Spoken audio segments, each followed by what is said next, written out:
Hola Miki, bienvenido, ¿cómo Hola, estás? ¿Qué tal? ¿qué tal? Bien, Prim- te venías del Carmen, me cuentan. Sí, Ahora. primera vez que te veo en cámara, porque solo te conocía por Instagram.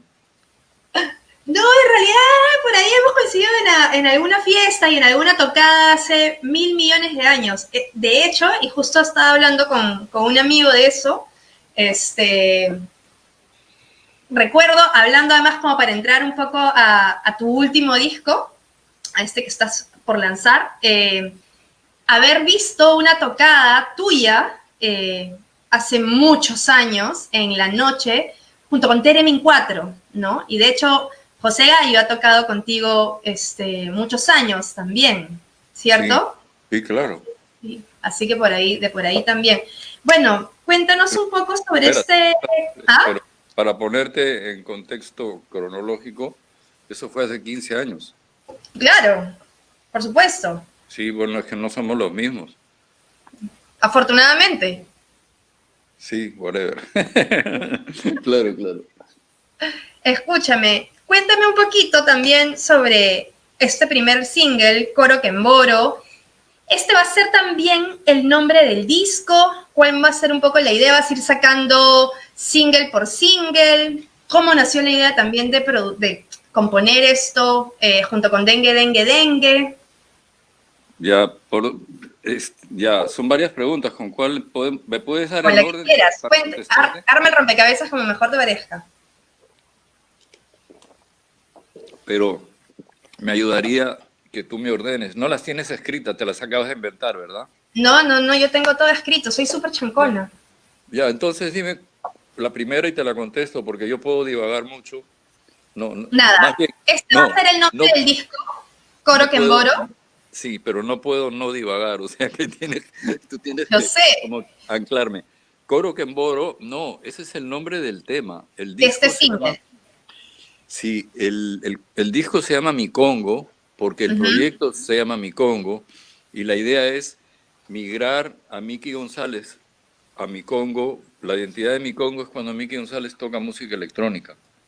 Entonces tengo Pero mi una... Congo ya habías usado en el álbum Mi Congo y su pachanga, ¿verdad? En el Sí, 98.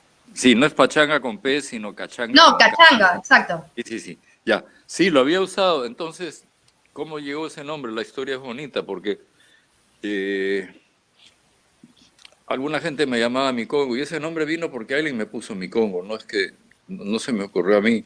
Lo único que se me ocurrió era usar ese nombre, pero eh, el- la gente en dengue son dos. Uno de ellos, Ujú. eh, no estoy autorizado a dar detalles de dengue dengue porque, digamos, no lo estoy. Pero sí uno de los dengues trabajó conmigo como DJ en esa época que tú fuiste a verme en la noche. Era que yo empezaba a... Ya tenía como 5 años haciendo música electrónica y tocaba relativamente seguido, a veces para público, pero más que todo eran para cosas corporativas. Entonces, eh, yo tuve que contratar un DJ porque la banda era una banda de percusión, instrumentos de viento andinos y había puesta en escena con bailarines, zapateadores afro, bla, bla, bla. Y entonces yo era el frontman y empecé también a poner temas de éxitos míos. O sea, lo primero que hice en el 2002 o 3 fue una versión de Akundú. ¿Ya? Y entonces, bueno, el asunto con esto es que tenía que poner un DJ porque cuando yo me ponía el audífono desaparecía del escenario. Entonces, uno de los dengues, muchachito, veintipocos, muy talentoso y muy buena onda, lo llamé y él era el DJ y estuvimos, no sé si 3 o 4 años. Entonces, el, yo le di unos samples en el 2017 porque Dengue se volvió un número internacional, se mudaron a Berlín. Yo estaba Claro. trabajando, yo me había mudado a Estados Unidos, estuve 2 años. Iba a ser más tiempo, pero la vida a veces no es como uno la planea. Entonces coincidimos que yo vine en el 2017, en verano, a Perú, él también vino de Alemania y le di pedazos de música o proyectos empezados para que él los terminara o aportara, porque ya lo habíamos hecho antes, no era la primera vez. Y en el 2018, cuando él me dice, oye, ya está el tema, me escribe, tengo dos temas de lo que me has dado. Uno es algo de afro y otro es una cosa de arpa andina, de Ayacucho, ya bacán. ¿Cómo te pongo? ¿Miki González o mi Congo? Entonces le dije, no, mi Congo está bacán. Y empecé a hacer mi Congo y ya tengo 4 hasta 5 colaboraciones con ellos. Con Israel Beach, lo mismo, con Israel Beach. Ujú. También se ha mudado a Berlín y cuando colaboro con él soy mi Congo. Entonces, toda esta historia tan larga y aburrida es para explicar cómo quiero migrar a que mi Congo sea el nombre de Miki González haciendo música electrónica, sobre todo afuera, porque acá afuera en otros países no me conoce nadie, entonces puedo empezar de cero, ¿no? Pero no es tan fácil, no es tan fácil. Y lo más interesante es un poco continuando con la conversación de Bruno y Méndez, es cómo ha cambiado, por ejemplo, el tema de la prensa y los periódicos, las revistas, todo es internet ahora. Entonces yo estoy lanzando este disco después de 11 años y todo ha cambiado. Y encima con pandemia ni siquiera puedes ir no puedes hacer una conferencia de prensa con las personas y darles un catering, un pisco sour, ¿ya? Entonces todo esto es un aprendizaje, o sea, eso ya no me lo has preguntado, pero yo lo estoy agregando porque ahorita todo es nuevo, todos estamos probando y ten en cuenta la carrera larga que tengo, la edad que tengo y sigo con ganas y luchando por sobrevivir, ¿no? Exacto. Y eso es lo siguiente que te quería preguntar en relación a lo que acabas de decir de estos 11 años. Entiendo que este es un disco también que la pandemia te ha permitido terminar, ¿no? Que tenías grabaciones, que tenías pequeñas exploraciones durante todo este tiempo y que incluso el disco está compuesto, ¿no? Por material que tienes de archivo de Caitro Soto, Rafael Santa Cruz, Chocolate Algendones. Cuéntame cómo ha sido, o sea, has estado grabando con ellos, estás ampliando material que ellos ya tenían. ¿Cómo ha sido un poco la construcción de todo este material? Y lo otro es cómo vas a ir lanzando. ¿Vas a lanzar el disco todo junto o vas a ir soltando como ahora canción por canción de a poquitos? Ya, voy a ser sarcástico. ¿Cuál te contesto primero, la primera o la segunda? No, ya no voy La a que ser quieras, sarcástico. Miki. Voy a contestar la primera. La primera es que el escenario que tú presentas es correcto. Esto iba a ser un EP de 3 canciones. Y eh, esto va a contestar una de las preguntas, lo que voy a contar rápidamente. Por haber estado colaborando con Dengue, en diciembre estuvieron acá en Perú. Y entonces le dije al que había sido DJ conmigo, le digo, oye, ven, tampoco no sé ni siquiera si tengo permiso de decir su nombre del DNI.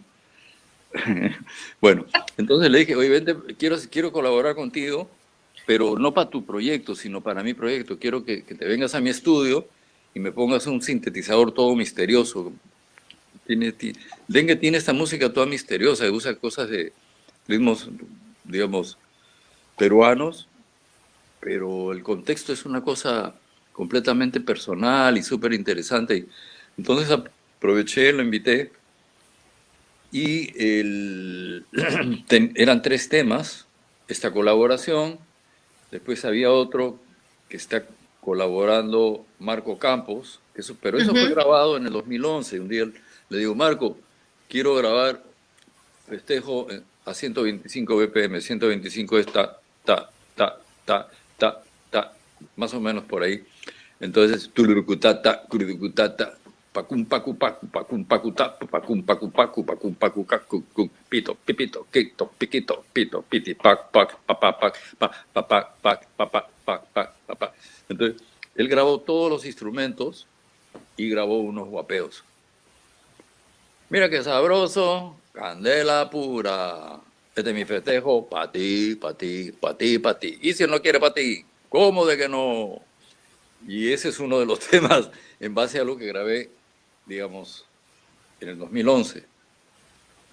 Y hay uno de Zapateo, que era el EP original, donde en mi show había yo terminaba siempre con un tema de Zapateo y con la Cundún, así, final glorioso.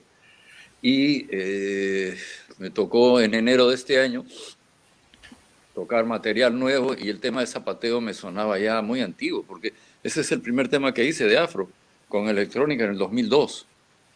Entonces, mira, hace 18 años. Entonces, en música electrónica la vida es como la moda, o sea, algo que está ahora en 6 meses ya suena viejo. Es muy, muy volátil y muy caprichoso, las tendencias y todo. Entonces, por ejemplo, rehice todo el tema y volví a grabar el Zapateo, que lo había grabado en el 2005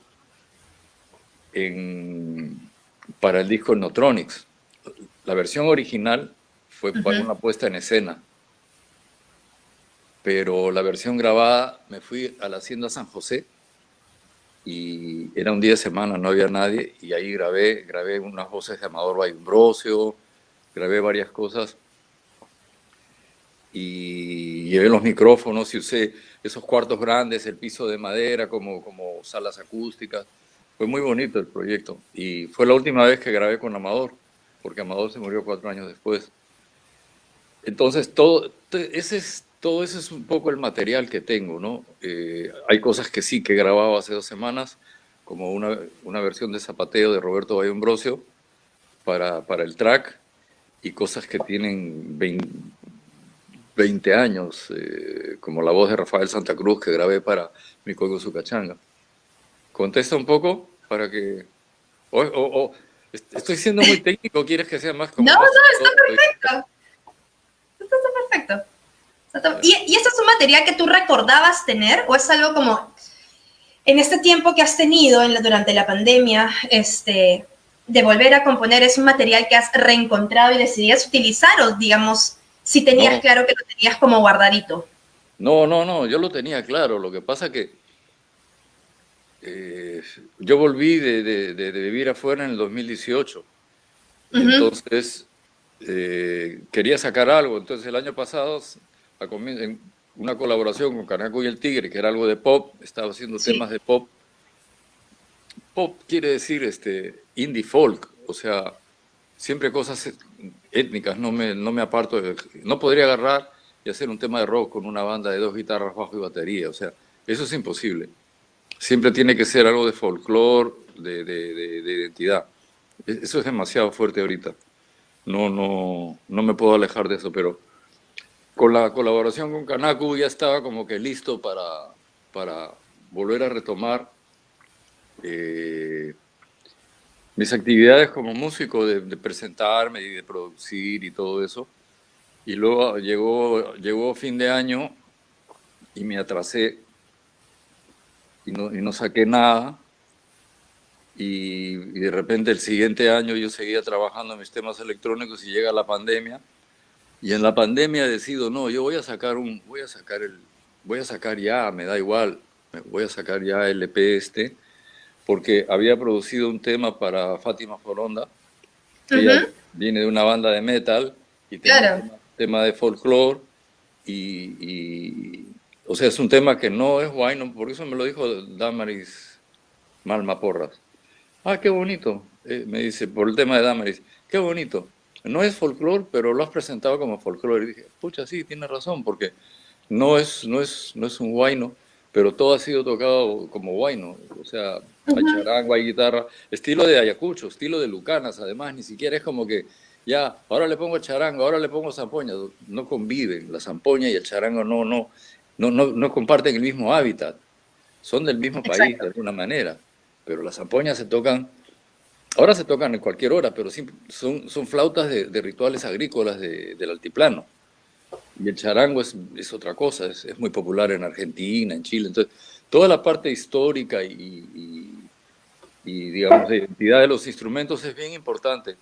Y me gusta aprender cómo es eso, porque ahora a nadie le importa nada y todo es la misma vaina. Y eso hace perder identidad.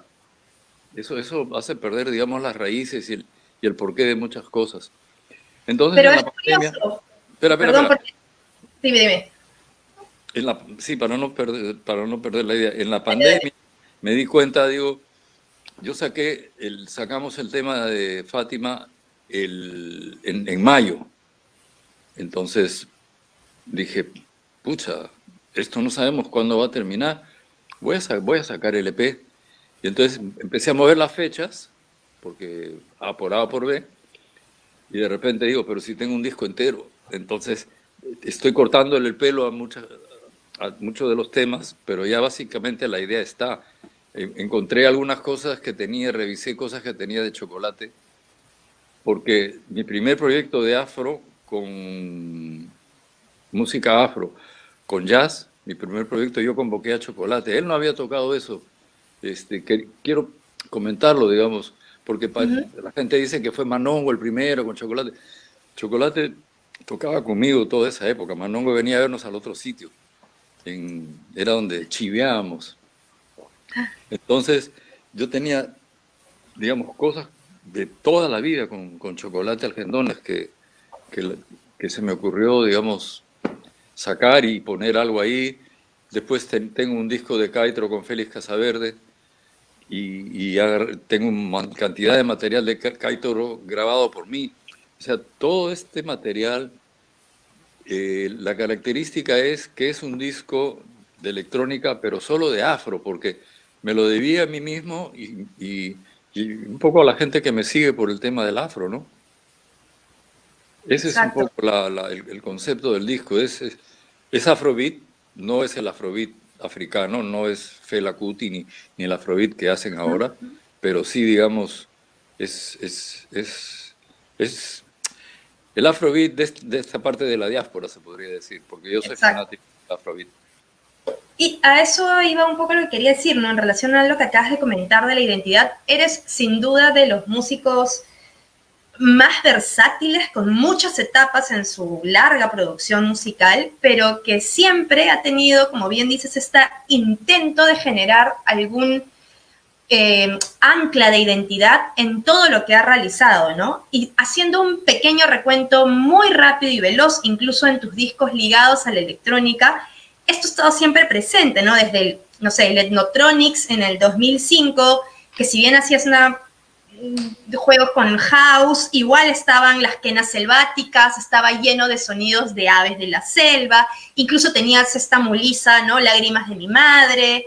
En el 2006, un año después, tienes el Inca Beats, ¿no? Donde también se amplía esta balicha en quechua, hay pututus, hay charangos, hay zampoñas. En el 2009 juegas un poco con landó y bulerías, que también ya empieza a tener estos ritmos afroperuanos, ¿no? Y yo desde ahí me preguntaba también, siendo justamente esta búsqueda de estos ritmos afrodescendientes, como dices tú, en esta parte de la diáspora, ¿por qué sientes que tardaste tanto en explorar desde la electrónica solo con esos ritmos y fuiste viendo otros elementos musicales también peruanos para insertarlos en tus composiciones de electrónica? No entiendo la parte de que por qué tardé tanto. Tardé O tanto en sea, que... como bien dices tú ahorita, de solo centrarte en lo afroperuano, cuando, porque como te digo, no siento que has estado jugando con todo, ¿no? Con mulisas, con balichas, con zampoñas, con sonidos del ande, ¿no? ¿Qué te llamaba a seguir explorando? Y, digamos, todos conocemos desde tus primeros discos, ¿no? Este juego, estas búsquedas con diferentes ritmos e instrumentos, ¿no? Del Afroperú. Lo que pasa que, digamos, también hay un lado personal, o sea, yo me di cuenta que cuando volví en el 2018, de esos 2 años, tenía, o sea, cuando yo grabé el primer proyecto, yo empecé en el 2001, porque me habían robado y tenía un proyecto andino para una marca. Y entonces esta música andina, que era música auténtica, no es la música que se hace Ujú. para turistas, es la música que ni siquiera es el pop andino, sino es Claro. música que tiene que ver con rituales de fertilidad agrícola o rituales de fertilidad ganadera. Y empecé con este proyecto y era un aprendizaje. O sea, yo me metí en el mundo andino en el 90 y fui al Coyoriti y eso, yo entré a la onda andina por la religiosidad, porque no, el mundo andino lo tenía muy de lejos y es un misterio. El mundo andino, como no son occidentales, es algo incomprensible. Tienes que pensar, tienes que volverte un andino y para hablar quechua y para todo.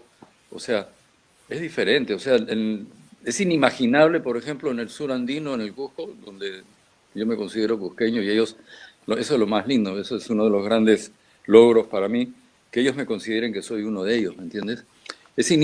impensable, inimaginable que tú puedas agarrar una piedra y cambiarla de sitio. Dijo un pata, son piedras preciosas. O sea, tú estás en la zona de chakras y hay una pared de piedras, ¿entiendes? Y hay una piedra ahí que no la puedes tocar. Esas piedras tienen un dueño y son piedras, pero no las puedes tocar. Alguien de la ciudad es como es una piedra, o sea, no tiene dueño, ¿me entiendes? Entonces, eso es un poco para explicar estos misterios del mundo andino que para los occidentales pues, puede llegar a ser incomprensible. Pero bueno, para un poco ilustrar, el primer disco comercial de esta época mía fue Café en Caterra, que nadie se esperaba que un disco de folclore y un disco de electrónica pudiera, porque ese disco solo cambió todo el mercado y abrió la puerta para que un montón de gente dijera, yo lo puedo hacer, mira, si es así, que fácil, yo lo hago. Entonces se llenó de todo este tipo de propuestas y de ofertas, ¿no? Y el café Incaterra no tiene una sola quena, es un poco para quitar el mito de que peruano, quena, no hay una sola quena en café Incaterra. Hay el Clarín, hay un montón de otras cosas, y algunas cosas mías que también, uno de los temas más bonitos es una cosa que es un remix de algo que inventé en los años 90, pero eso es un poco cómo va la figura, y lo de que ahora sea un disco de Afrobeat es porque yo considero que cuando yo hice lo primero de Afro con House en el 2002, no había nadie haciendo eso, ¿entiendes?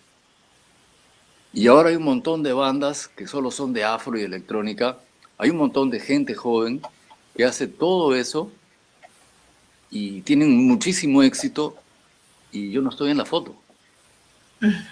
Entonces, por eso digo, me lo debía a mí mismo, porque para mí el primer disco que iba a hacer yo después de Café Incaterra, como nunca el volumen 2 de algo es exitoso, cuando tienes mucho éxito con algo, porque ese disco lo hice tranquilo, eso yo lo terminé desde el 2001, como te digo, que empecé a grabar los artistas originales, lo terminé en el 2003, se publicó en el 2004, o sea, lo hice con toda la paz, completamente experimental, hacía lo que quería, no como el Ethnotronics, que ya es de house, y el house tiene Ujú. unas reglas, o Claro. sea, si te sale de las reglas ya no suena house, suena a cualquier vaina, ¿no? Entonces, yo me debía eso a mí, porque en el momento que tenía que hacer el disco número 2 quería hacer el Afrotronics. Ahora hay alguien que usa el nombre Afrotronics, nunca lo registré, pero esa persona seguramente estaba en la secundaria, en el, en el 2002, 2003, 2004, ¿entiendes? Este, entonces, como te digo, tenía que hacerlo, simplemente tenía que tener un disco entero de afro y electrónica. Y cuéntame un poco también, em, cómo nace o de dónde vienen estas grandes, mejor dicho, influencias que te impulsan siempre eh, a buscar o intentar diversas fusiones, ¿no? En diferentes entrevistas te he leído mencionar como fácil primera arista de este intento al Gato Barbieri, ¿no? Luego entiendo también que desde el colegio ibas a conciertos de, no sé, de Traffic Sound, ¿no? De los De los Saicos. Vi Psychos, a los Saicos en el colegio en el 66. claro, de los Psychos, y me imagino que es innegable desde ahí conectar también con el polen, que uno también, el polen o del pueblo, ¿no? Que son también como referentes de rock fusión, sin duda alguna, Sí, al menos sí. en el país, ¿no? Sí, sí, de todas maneras. ¿Cuál es la pregunta? Sí a todo, pero ¿cuál es la pregunta? Que cuál es, o sea, es a partir de juntarte con estos músicos o también escucharlos como gente como el Gato Barbieri o no sé, de pronto que escuchaban en tu casa, ¿no? Porque tus padres, bueno, tú llegaste, corrígeme, ¿es a los 6 o a los 9 años que llegas de No, Madrid al Perú? no, yo no llegué de Madrid, yo llegué de Venezuela. Yo me fui de Madrid a los 3. Ya. Entonces, nunca viví en España. Digamos, sí, claro, fui a estudiar luego, pero no, yo llegué con 9 años Con y 9. esta, sí, se cumplió ayer, día 6, porque todavía no está día 8. El día 6 de octubre llegué a Perú hace 59 años. Un Dos vidas tuyas. poquito menos, ¿ah? Ya, bueno. Sí, sí. O sea, tengo toda una vida acá en Perú. Y, pero yo también me di cuenta de eso. ¿Por qué no puedo dejar las cosas como son? ¿Qué cosa tengo? Iba a decir Y torcida, en tu pero no es casa torcida. de niño, tus padres, por ejemplo, no sé, ¿qué escuchaban? ¿Escuchaban? Entiendo que No, no escuchaban, por ejemplo, música criolla, no, ¿no? no, no. No, ellos escuchaban música clásica. Pero entiendo tus padres fueron muy amigos, por ejemplo, de César Calvo, ¿no? Gracias a ellos es que que lo conoces, a César. Sí, sí, sí, sí, sí. Y Y siendo tan amigo de César, por ejemplo, raro, ¿no? No sé, que no escucharan tus papás o que no estuvieran en la gran bohemia de ese entonces, ¿no? Con Chabuca, que entiendo también ha pero sido no, gran amiga tuya. sí estaban, porque digamos de mi secundaria, que yo iba al Santa María, Ujú. en los años 60, yo me fui 2 años a España y cuando volví en el 72,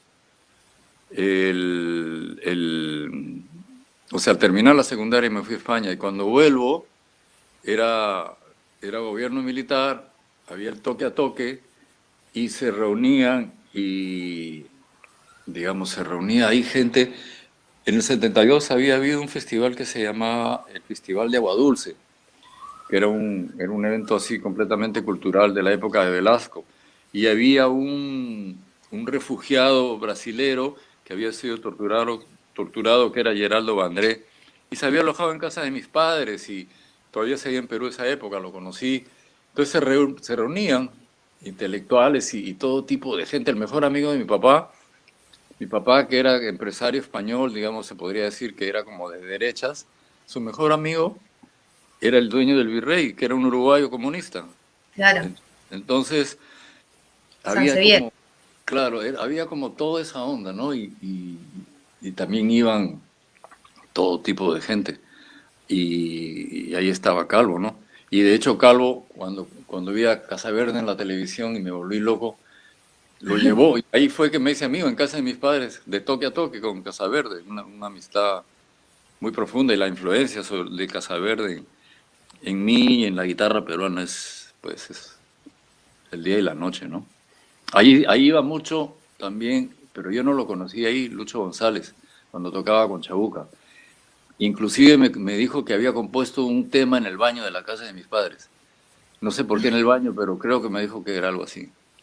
Entonces había un movimiento muy fuerte de bohemia, pero no necesariamente porque ellos escucharan valses o ese tipo de cosas, ¿entiendes lo que digo? O sea, mi padre era le gustaba el arte, era coleccionista de pintura peruana, y eso. Las tres Bs, decía él, Bach, Brahms y Beethoven. Y así, ¿no? Pero entiendo que cuando tú terminas el colegio, te vas del país y tu intención era estudiar arquitectura e incluso pintura, ¿cierto? No, No tenías no, planeado no, no. ser músico. No, no. Yo me fui a estudiar ingeniería industrial. Pero ¿sabes qué pasa? Que en los años, cuando yo terminé, cuando yo estaba, te digo, cuando yo estaba en cuarto de media y estaba pasando a quinto, ¿verdad? Cuando yo estaba pasando ese verano, llegó un tipo amigo que se había ido a Suiza y trajo dos discos. Trajo el primero y segundo de Cream, o trajo el primero de Cream y el primero de Jimi Hendrix. Cuando yo Ujú. estaba en cuarto y media, salieron los Doors. O sea, era una época muy fuerte de cambios musicales. Estaba la guerra de Vietnam, el movimiento de liberación Claro. femenina, el movimiento del poder negro americano. Estaba vivo Malcolm X, o sea, Ujú. Luther King.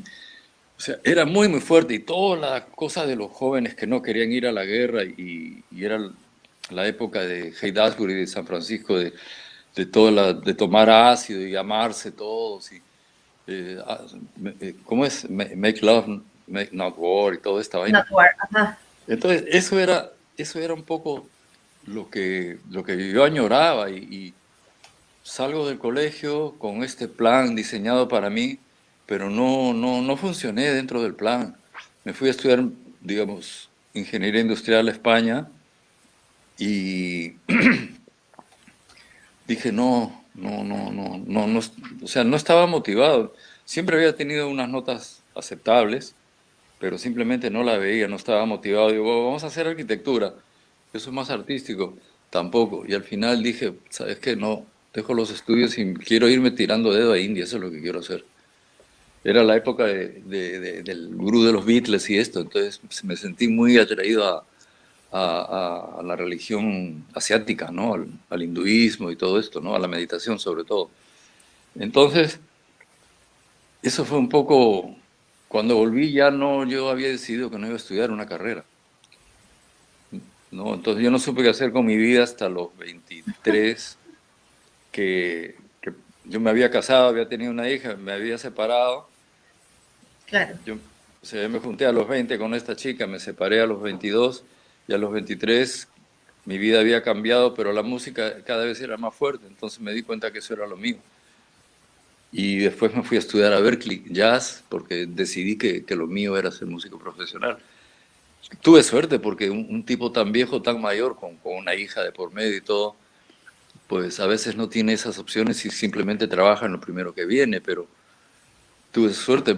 O sea, mi hija la estaban criando mis padres y inclusive mi padre le dije si me apoyaba pagando los estudios y sí, digamos, Berkeley era razonablemente eh, caro para la época y me pude ir a Berkeley, hice prácticamente 2 años. Ya después, como estudiaba orquestación, sentí que era demasiado, o sea, dormía muy poco, 4 horas al día, me mataba estudiando, para luego volver a Perú donde no había orquestas, ¿no? Y dije, ya, con esto sufi. Voy a poner un pequeño estudio, estudié producción de audio, hice un curso de video y quise quedarme ilegal en Estados Unidos, pero como no era muy capo tocando, o sea, no podía vivir de la música en Estados Unidos. Entonces dije, no, voy a volver a Perú y cuando sea el número uno saldré ya tocando, ¿no? Y me volví a Perú porque o sea, la comparación es, yo conocí a Amador, conocí el Carmen, había toda esta efervescencia musical. Te estoy hablando del año 1981, 82. Me empecé a interesar en el New Wave. El punk Ujú. ya había entrado fuerte a Perú, porque el punk es mediados de los Claro. 70, pero... Entonces, nada, me volví a Perú pensando que tenía mucho más que aprender acá y que no era necesario, digamos, trabajar en algo que no fuera música. Yo quería trabajar en algo que fuera música. Y toqué con Andrés Soto, fue muy bonito el año que fui guitarrista de su banda. Y Andrés Soto iba a ser el que reemplazaba a Chabuca. Su primer disco, él lo presenta a Chabuca como su heredero, digamos, el que iba a tomar la posta de ella, ¿no? Fueron unos años muy bonitos, llenos de, o sea, se puede resumir a que hice, siempre, o sea, terminé haciendo lo que yo quería. Como sarna con gusto no pica, dicen el dicho. Igual te pica un montón, pero hay momentos muy malos, pero al final siempre he sido mi propio jefe y, y bueno, tiene un costo, ¿no? Pero ahí estoy, pues. Ahí estoy. Y ahorita estoy con este proyecto a esta edad que tengo haciendo música electrónica que hacen patas 30 y 40 años menos que yo y voy a salir a patearles el trasero de todas maneras, ¿no? Por lo menos lo voy a intentar, obvio que me va a costar, pero eso es lo bueno, ¿no? Que tengo ganas y ahí estoy. Y así como tenemos claras tus influencias en relación a lo que has ido fusionando y lo que te interesa también explorar desde la identidad de la música peruana para tu propia construcción musical, en los 2000, inicio de los 2000, finales de los 90, justamente que tú empiezas a explorar en la electrónica y que además mundialmente la electrónica vuelve a tener todo un revival más masivo, ¿no? Ahí estaban, no sé, se pusieron muy de moda Aphex Twin, Massive Attack, Orbital, Moby, Chemical Brothers, Daft Punk, Fatboy Slim. ¿Qué escuchabas tú y qué fue lo que, cómo te provocó justamente del tipo de rock que venías haciendo, como bien has dicho, ¿no? Discos como el tantas veces del que ya hablaremos, que es super post-punk, es synth, new wave, cosas como el Akundun luego, que va por otro lado, decides, y que me hace recordar mucho, lo vuelvo a repetir también a la historia de José Gallo, ¿no? Que sale de huelga de hambre y empieza con Teremin 4, que también está cumpliendo 20 años ahora. ¿Qué es lo que te llama? ¿Qué empezabas a escuchar que te impulsa a, por aquí quiero probar ahora? Sí, digamos, yo tenía ya 10 años, o sea, todos los 80 fueron como eso, como de rock y tal, ¿no? Y yo me hice conocido en el 85 con Dímelo, Dímelo, porque entró a la radio y de repente aparece esta vaina de rock, nunca había Con grabado cajón. rock. Y sí, claro, era rock a mi manera, ¿no? Nadie tenía cajón, Exacto. salvo de Pueblo del Barrio, pero no eran una banda de rock, era una banda de música latinoamericana y tenían una influencia como rockera, pero no tenían guitarras eléctricas, no era como el Polen, era, era diferente, ¿no? Pero bueno, entonces los 80s eran de rock y los 90s, cuando todo el mundo estaba escuchando pues eso, Alice in Chains o el grunge, yo escuchaba dancehall reggae, lo que ahora es reggaetón, y escuchaba música africana, escuchaba soukous, escuchaba pop africano. Entonces, lo último que hice de eso era Mi Congo y su cachanga, que me Uh-huh. costó un montón de plata. Eso contraté al bajista de Paul Simon, tenía a Rafa Santa Claro. Cruz, a Juan Vázquez, a los hermanos Bayumbrosio, está Y Chico hasta, justo como Martínez. decía al inicio del programa, el primer tema, El Vecino, hasta fue el tema de una novela muy famosa en los 90, ¿no? De la rica Vicky. Claro, entonces, digamos, yo, esa era como mi apuesta a internacionalizarme, porque el contrato internacional que conseguí con la Kundum, pues no había funcionado. Entonces seguía un poco, y en esa época, de finales de los 90 había pasado algo muy raro, porque eh, el Perú tenía plata. Cuando entró Uh-huh. Fujimori, la economía de mercado hizo que de repente el Perú, de ser un país que debía plata y no podía nunca pagar, empezó a tener la cuenta en azul. O sea, la cuenta del Perú, será el Banco Central, no sé eso cómo lo miden, el Perú tenía plata y de repente en el 1994 creció tanto el Perú que hubo una compra muy fuerte por parte de importadores y todo esto, y en el 95 había recesión, porque había demasiada oferta y poca demanda para... en definitiva, se mudan las transnacionales a Perú, las transnacionales de mi rubro, que eran la música, la EMI, la Sony, la Polygram o lo que fuera, ¿ya? Esas compañías no estaban en Perú, entonces se mudan a Perú y cambian todas las reglas del juego. Toda la gente que trabajaba en empresas peruanas independientes se van con estas transnacionales. ¿Quién no quería, digamos, trabajar con Sony? Ujú. Y hay una anécdota que yo fui a ofrecerle a Sony mi disco de Mi Congo y su cachanga, entonces le pedí un montón de cosas porque digamos, era lo que ya había conseguido con la Kundun. Y no me lo dieron, me ofrecieron que sí, que lo podían distribuir, pero no firmarme como artista. Y me dice, cuñado, no me dijo cuñado, digo yo cuñado, pero me dice algo así como, el presidente de Sony era un boliviano, tipo muy joven, mucho más joven que yo. Me dice, no, no tengo plata. Es más, ha venido Gianmarco y le dije, no, no puedo firmarte a ti porque le he dado mi última plata a Pelo Madueño.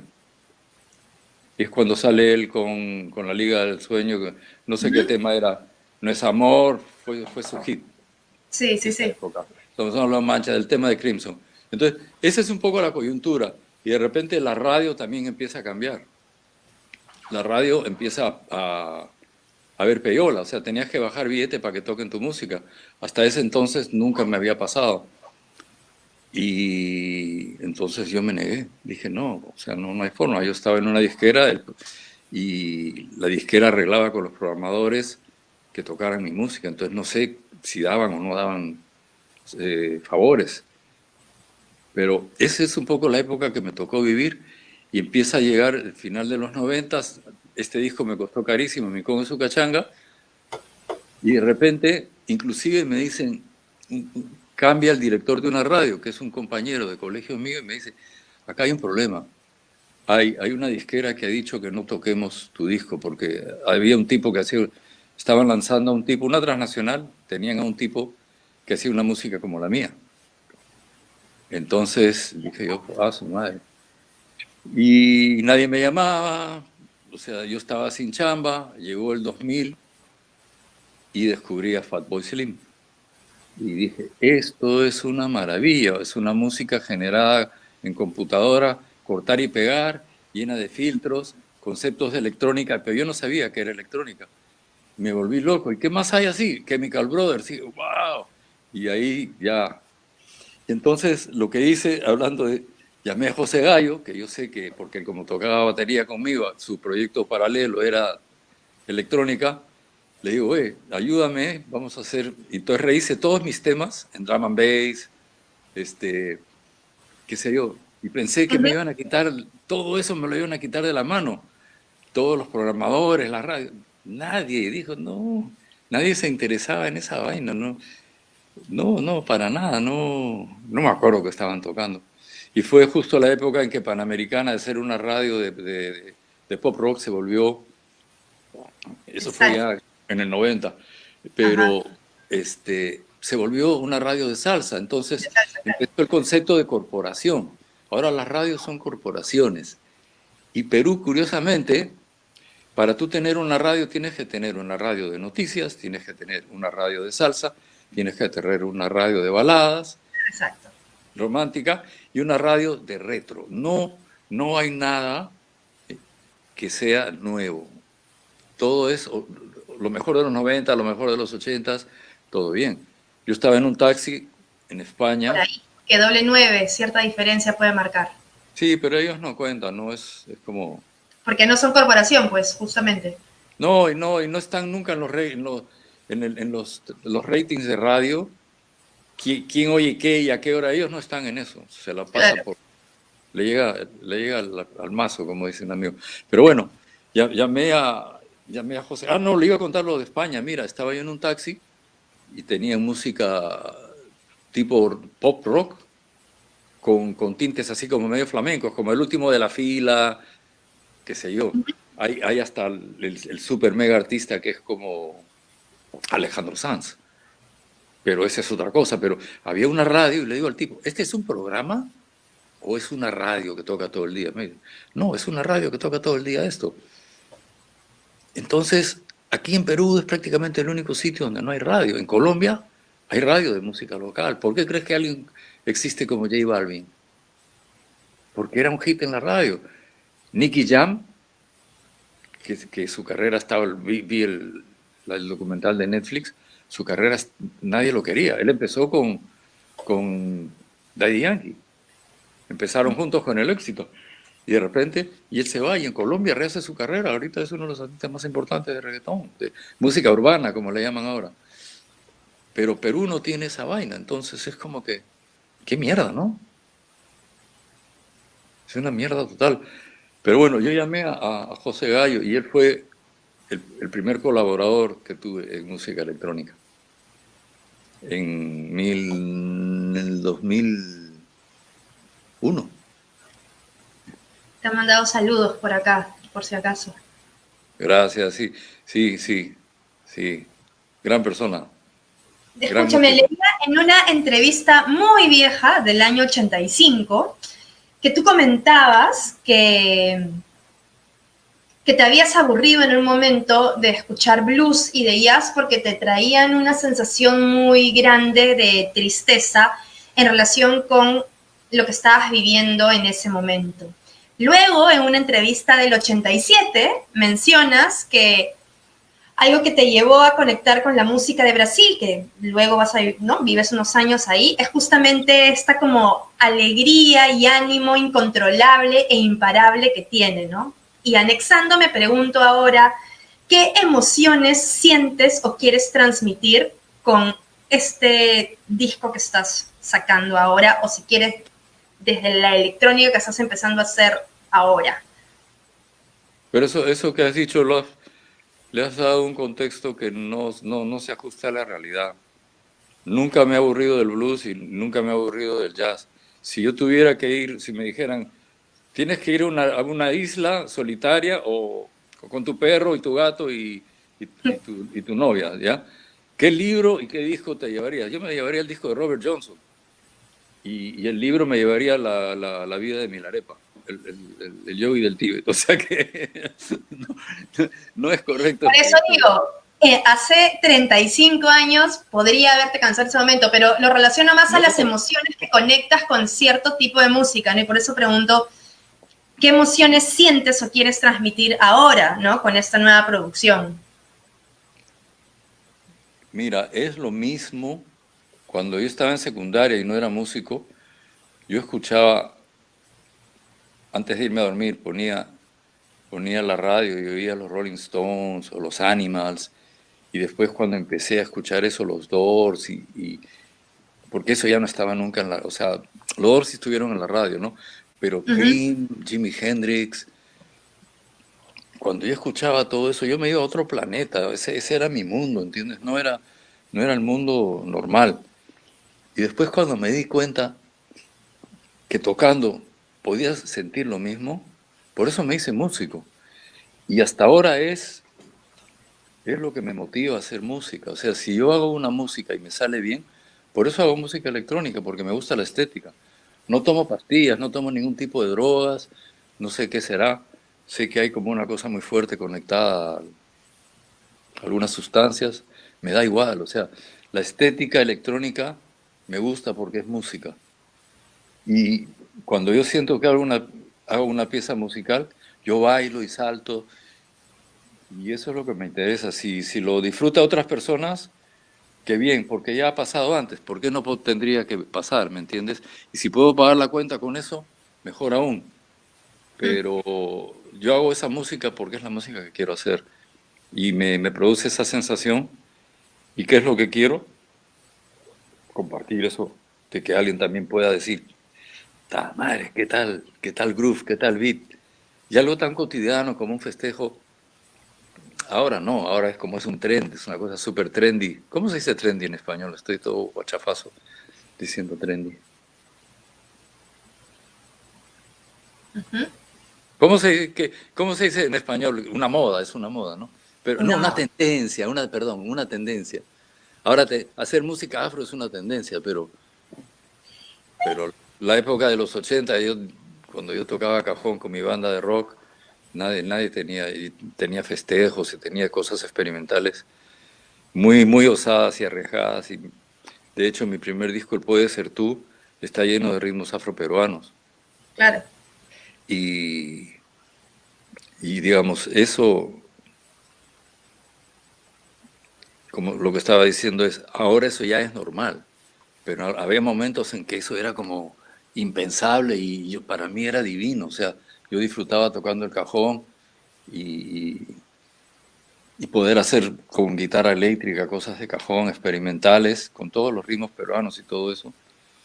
Y es lo que sigo haciendo, ¿no? Solo que ahora es común, todo el mundo lo hace. Antes era, digamos, qué raro esta vaina, qué raro. Eso es lo que ha cambiado, ¿no? Ahora es lo normal. Ahora soy uno más. Antes era como que, vaya, qué loco. Bien, Miki. Para cerrar, una última preguntita. Creo que hemos hablado como una hora. Gracias por tu tiempo. Eh, o sea, es que te escucho hablar un poco en relación también durante toda la entrevista a tus búsquedas y cómo te has sentido con tú también en relación con cada disco, con cada intento de seguir fusionando, mezclando, creando, juntando a otros músicos, ¿no? Y si tú eres también como consciente, ¿no? De la importancia también que tienes dentro de la historia del rock, ¿no? Hace pocos años Atutiplen sacó esta caja linda de tus 3 primeros discos, ¿no? De Puede Ser Tú, de Tantas Veces y Nunca Les Creí.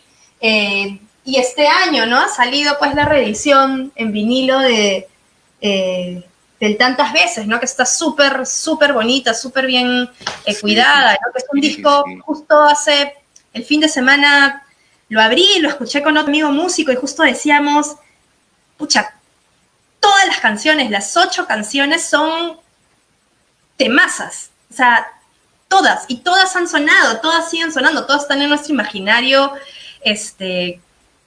y son parte, insisto, de la historia. Creo que este disco, el Tantas Veces creo yo, para mí, ¿no? Ha sido como un disco fundamental en la historia del rock en los 80, ¿no? Y más allá de Vamos a Tocache, ¿no? Que es como, ya si quieres un símbolo, un epítome también, si quieres, ¿no?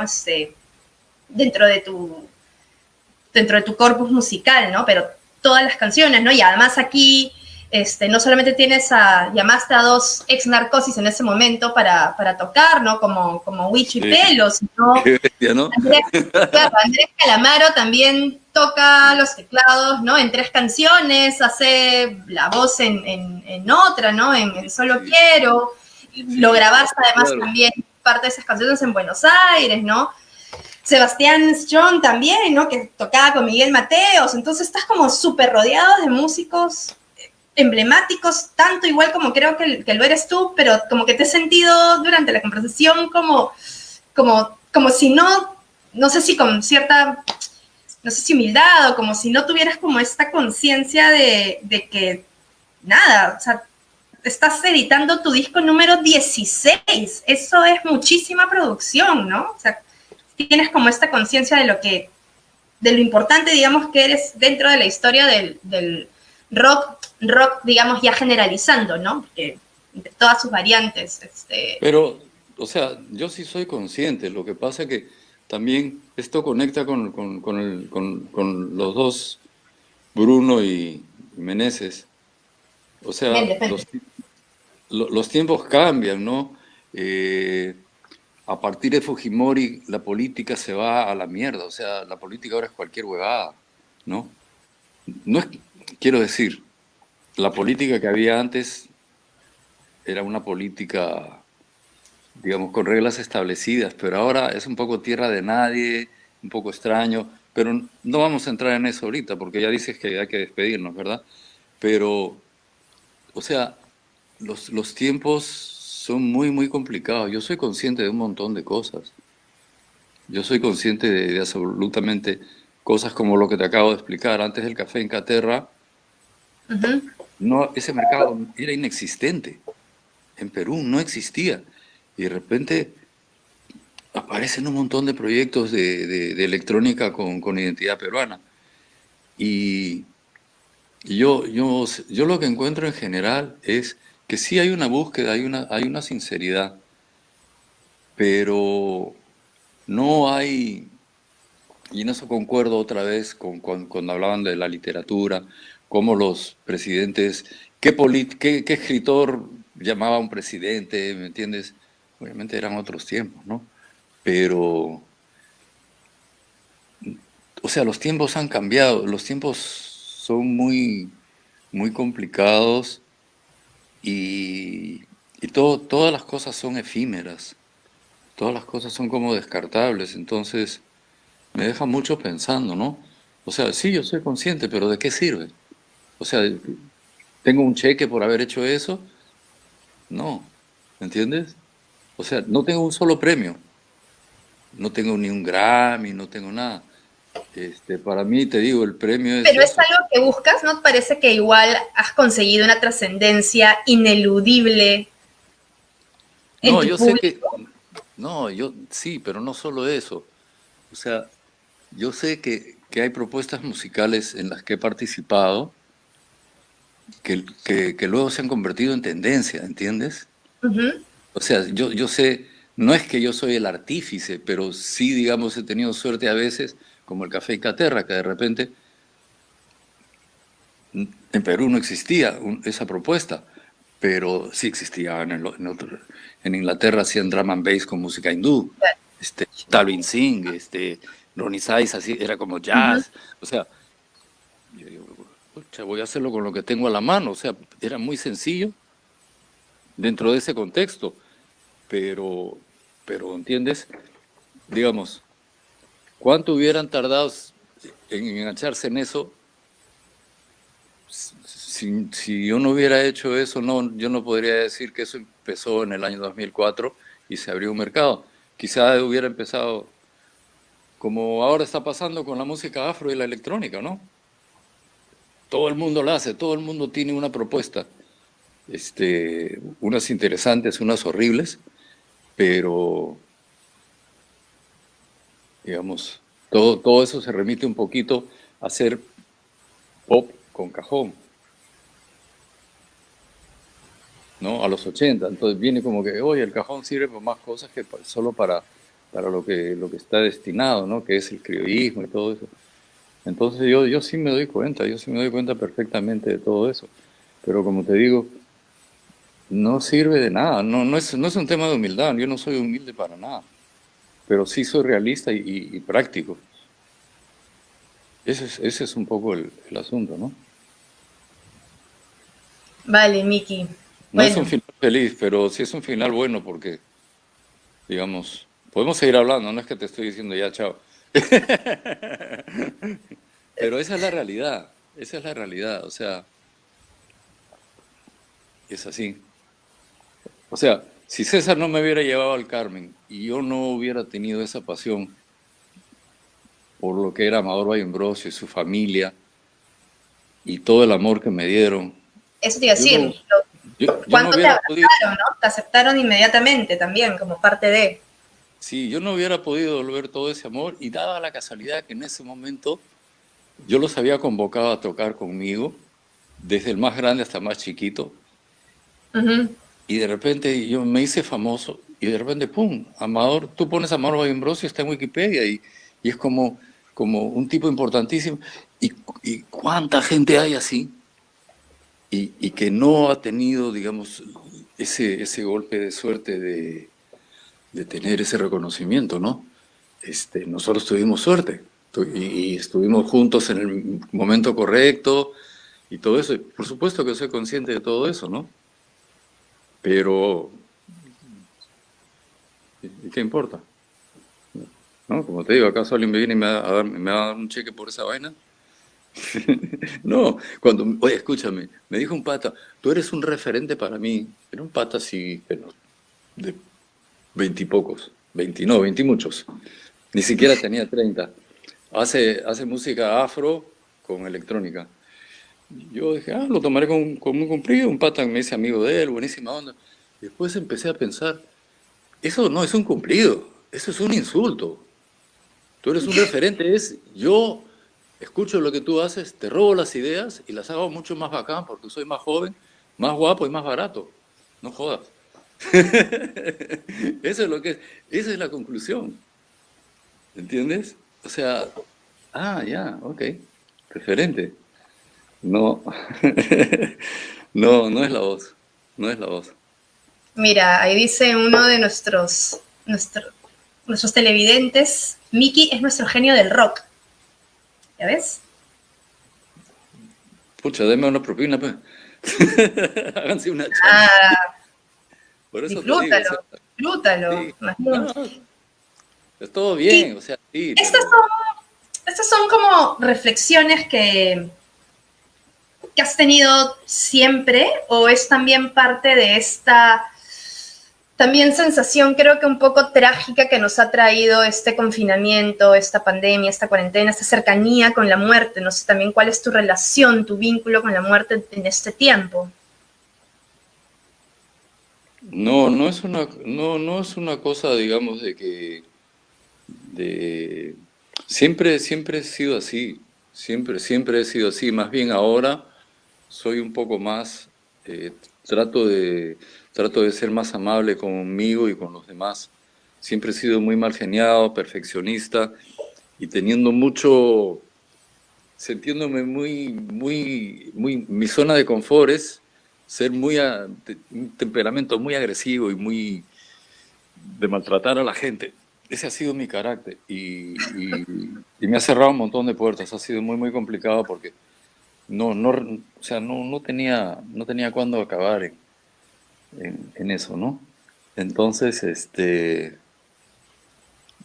no, o sea, te digo, soy realista, no, obvio que si alguien dice algo que no le gusta de mí en un post de Facebook o lo que fuera, pues eso me destruye y me deprime.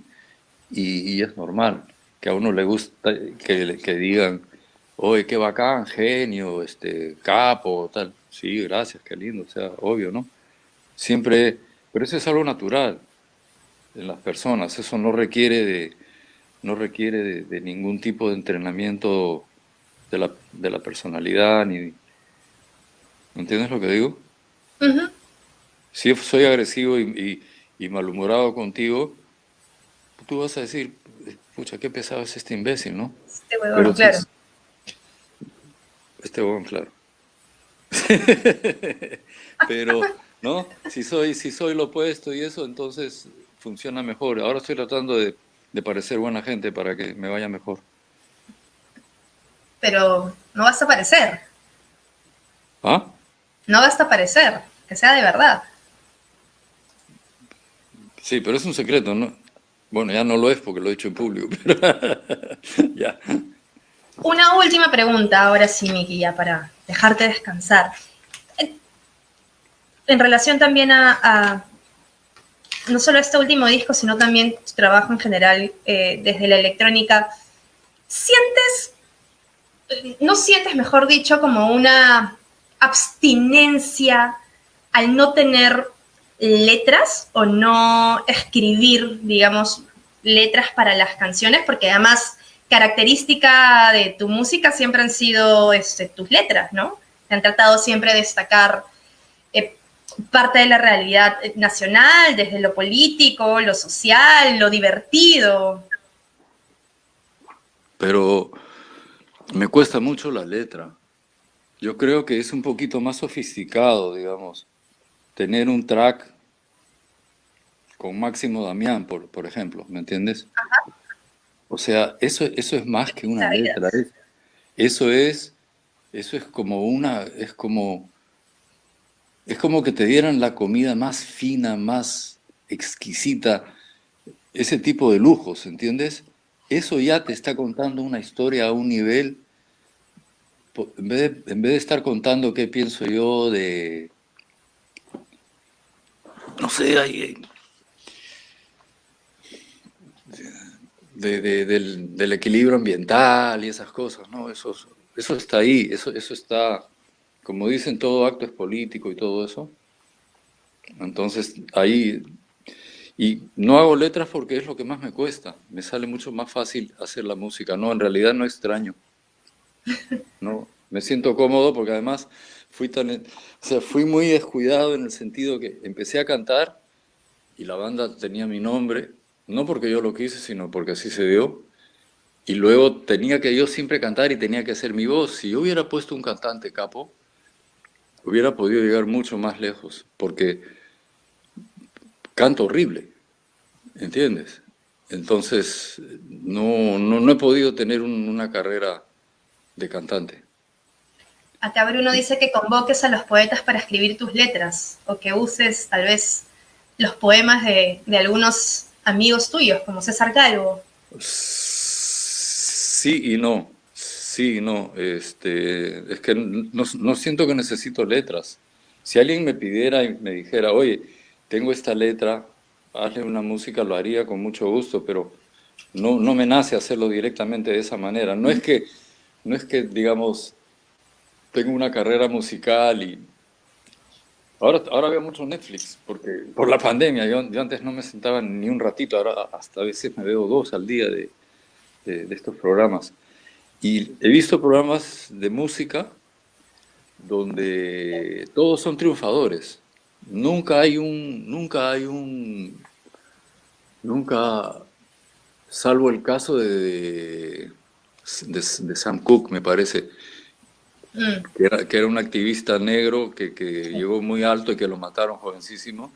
Todos los demás son gente que ha triunfado, todos son gente que la ha pasado muy mal, pero todos han triunfado y han ganado un montón de plata. Nunca hay ninguna historia de gente que ha luchado y nunca ha tenido reconocimiento mundial ¿no? ¿No? Entonces, ahí, digamos, ya se ve un poco la, la, lo que es el estilo del contenido de lo que te venden, ¿no? Si ya te empiezas a poner un poco más exigente buscando ese tipo de contenido que acabo de mencionar, pues tendrías que buscar algunos documentales especiales, pero no, lo que más ofrecen es esto otro que te digo, ¿no? Pero yo creo que para mí lo que estoy haciendo es lo que quiero hacer. No, me cuesta mucho hacer letras, me cuesta mucho, mucho. Así que, nada, por Mil ahora. gracias. Mil gracias, Miki, por tu tiempo. Te has pasado. Esta es oficialmente la entrevista más larga de la nueva normalidad.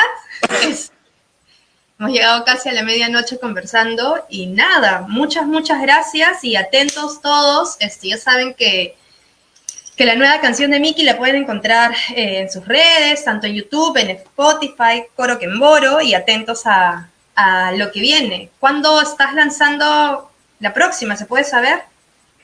No lo sé, porque todo es nuevo. O sea, no lo sé. ¿Qué te iba a decir? Esto es casi, me ha gustado, ¿sabes por qué? Porque no es lo normal, donde todos estamos alegres. Esto es casi como una catarsis, como cuando vas al psicólogo. Ha sido muy interesante, te agradezco porque no tengo la oportunidad de, de, de hablar así de las cosas personales y me has dado un montón de rato, así que muchísimas gracias. No, nuevamente muchas gracias a ti, Miki. Y ya nos vemos pronto, que estés bien. Cuídate. Sí, gracias.